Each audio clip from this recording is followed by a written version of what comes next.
नमस्कार दोस्तों। तो आज बात करते हैं बांस की। अब बांस को आप कैसे समझते हो? तंबू वंबू में लगाने के काम आता है, पूजा पाठ में भी काम आता है, होली में हरा बांस जलाया जाता है और अंतिम यात्रा में तो हमें इसी का सहारा है।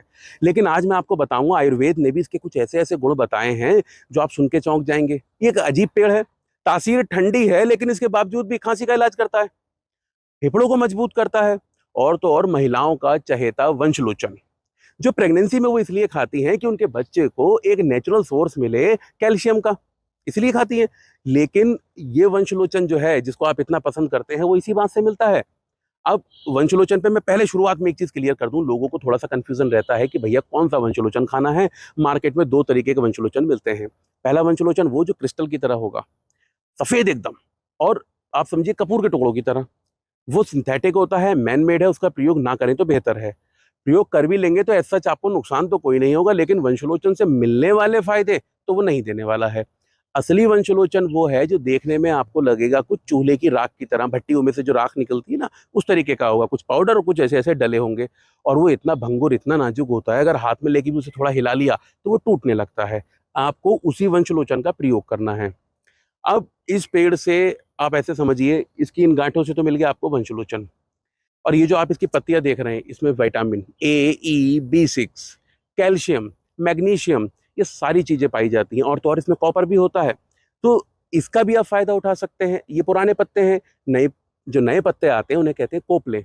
उन कोपलों का भी प्रयोग होता है। तो वीडियो में आज मैं आपको कुछ चुनिंदा फायदे बता देता हूं, आप उनका प्रयोग कीजिए और फायदा उठाइए।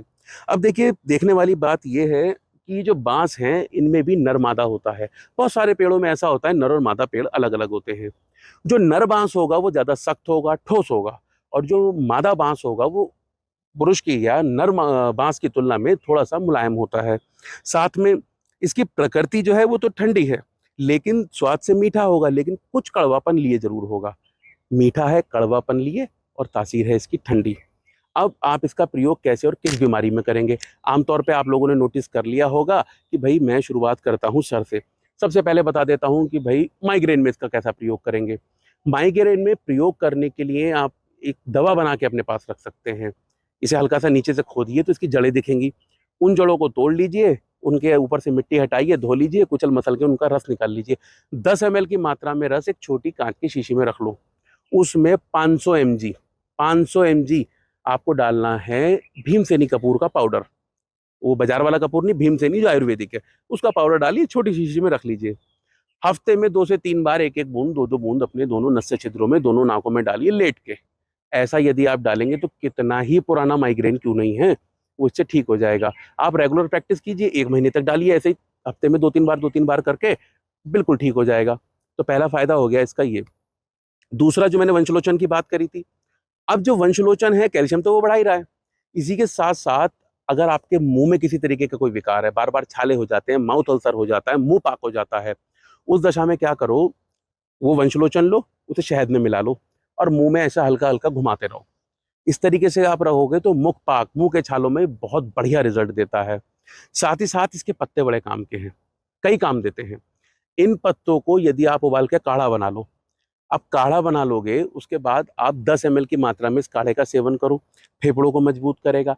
सूजन आ गई है, श्रिंक हो गए, संकुचित हो गए हैं, उस दशा में एक अच्छा काम करेगा। दमा है, अस्थमा है, बार बार खांसी होती है, इन पत्तों का काढ़ा लेना है दिन में एक बार 10 ml की मात्रा में, तो ये ऐसे काम करता है।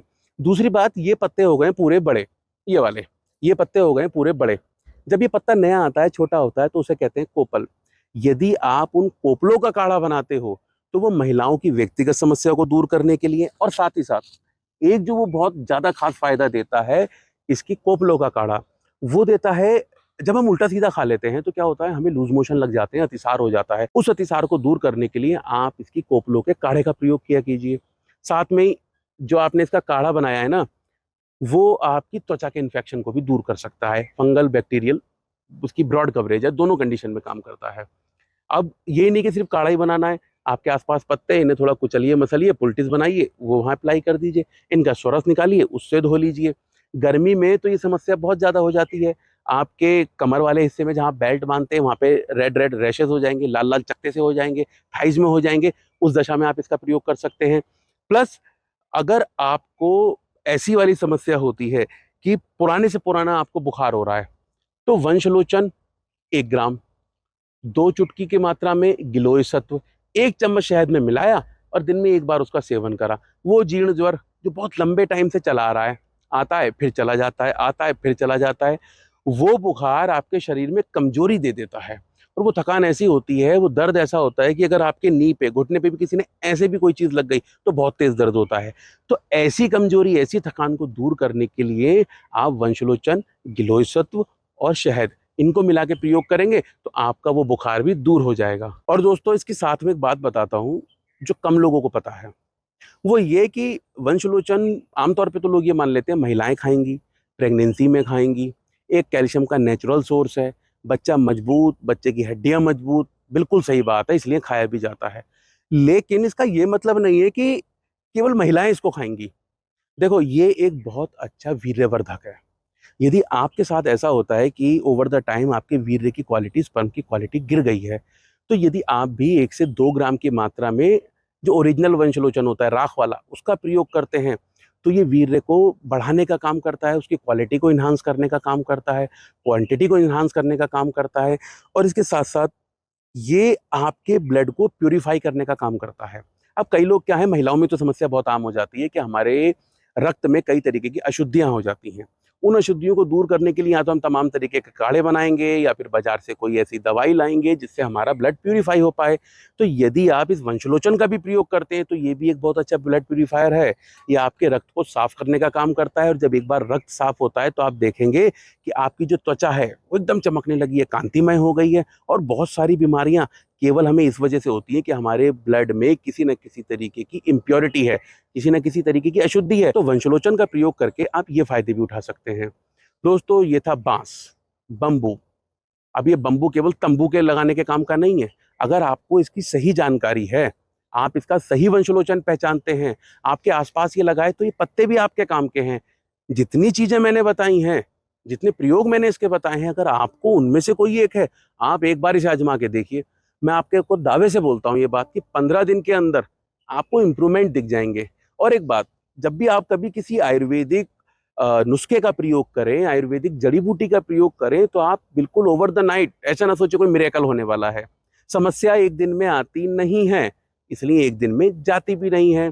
एलोपैथिक और आयुर्वेद का जो थोड़ा सा आपस में विरोधाभास होता है, वो इसलिए होता है कि एलोपैथिक कई बार हमें तत्कालिक लाभ दे देता है, असल में वो सिम्टम को दबाता है, रूट कॉज को कभी नहीं दबाता। आयुर्वेद रूट कॉज पे काम करेगा तो सिम्टम दिखते दिखते आपको थोड़ा वक्त लग सकता है। इसलिए मैं आपसे जरूर कहूंगा कि अगर आपको कोई भी समस्या है, थोड़ा सा टाइम दीजिए, नियमित रूप से इसका सेवन कीजिए, और जो परेशानी आपको है उसमें जो परहेज करने चाहिए उन परहेज को पालन करो, तो आप देखना आपको बहुत बढ़िया लाभ मिलेंगे।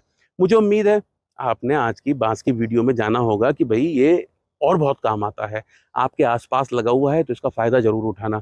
और अगर कोई बीमारी नहीं भी है तो वंशलोचन तो वैसे ही खाया करो, आपको बहुत शक्ति देने का काम करेगा। वीडियो अच्छी लगी, जानकारी पसंद आई, वीडियो को लाइक करें, मन करता है किसी और तक पहुंचे तो इसे शेयर भी कीजिए। और ऐसी वीडियो लगातार देखनी है, चैनल सब्सक्राइब कीजिए। धन्यवाद।